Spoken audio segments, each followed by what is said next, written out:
প্রদেশ কংগ্রেস ইন্দ্রপতন তৃণমূলে যোগ দিলেন মানস ভূঁইয়া। পুরনো সহকর্মীরা এলেন, স্মরণীয় দিন। মানস ভূঁইয়াকে দলে টেনে মন্তব্য পার্থ চট্টোপাধ্যায়।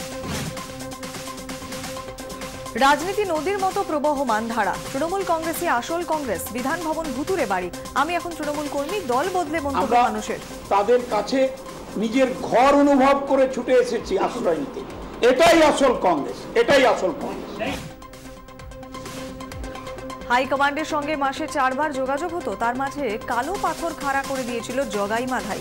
দল বদলের মঞ্চের নাম না করে অধীর মান্নানকে তো আমি মাসে 4 বার কমিউনিকেট করতাম। মাঝখানে একটি কালো পাহাড় দাঁড়িয়ে আছেন, তার নাম ডক্টর সিপি যোশী, আর বাংলার 2 জগাই মাধাই। খুব দুর্ভাগ্য কংগ্রেসের। কংগ্রেসে বড় ভাঙন ধরিয়ে মানুষের সঙ্গে তৃণমূলে যোগ দিলেন মোহাম্মদ সোহরব। যোগ দিলেন কনক দেবনাথ সহ কংগ্রেসের 4 সাধারণ সম্পাদক।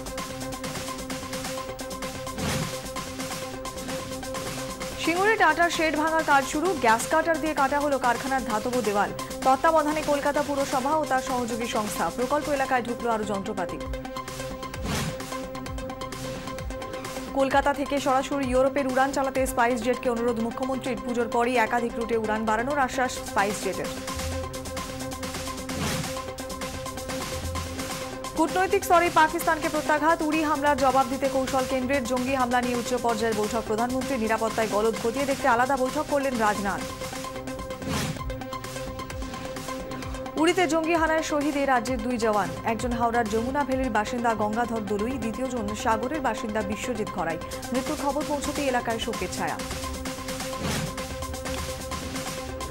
উড়িতে জঙ্গি হামলার জের। ইসলামাবাদে সার্ক সম্মেলনে প্রধানমন্ত্রীর যোগদান নিয়ে সংশয়। 9 ও 10 নভেম্বর বসছে সার্ক বৈঠক।